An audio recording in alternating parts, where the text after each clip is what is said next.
How do we stop taking things for granted? We've all done it. We've all had moments where we looked around and we thought, wow, I have so many blessings in my life, so many things to be grateful for, and I'm taking them all for granted. It's okay.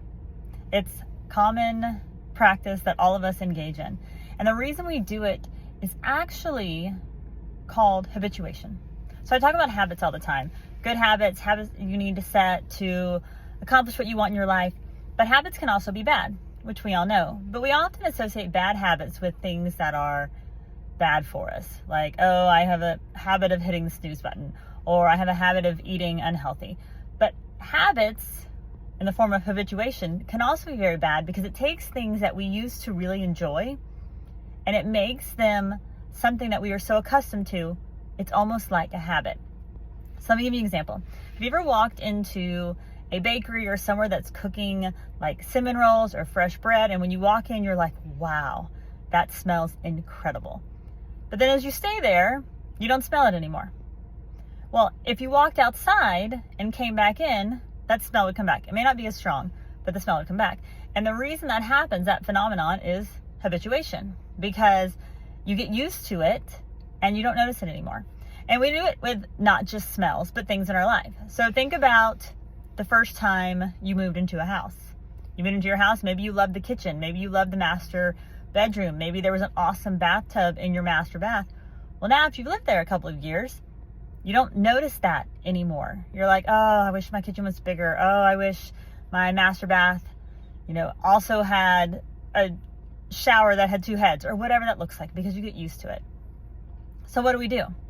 Because we're going to have many things in our lives that become habitual, and we don't want to keep taking them for granted, because it's not just the things in our life, it can also be the people. So there are three things that you can do to combat habituation. The first is to take a break. Now, this is not always an option, especially when you're talking about people, but taking a break from the situation. Go away on a vacation for a while, and when you come back, notice how much you love your house.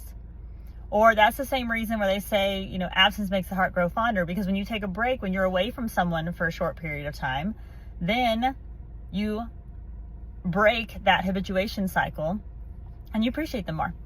The second thing you can do is insert novelty. So if it's something, an actual thing in your life, your kitchen, add something new.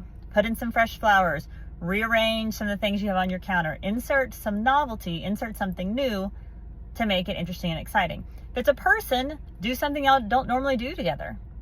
Plan a different type of activity, insert novelty so that you have new into what before was a habit. And then the third thing you can do is imagine yourself without it. If you look around, there's something that's frustrating you, or you're tired of, maybe it's a person or a thing, whatever it is, imagine your life without it. Imagine going a week without it, a month without it, a year without it, years without it. If you can imagine going a significant amount of time without it and it doesn't bother you, then maybe you need to consider removing whatever that is from your life. If you do get sad or emotional or upset about that thing no longer being in your life, then that can also help your brain realize how valuable whatever that item is.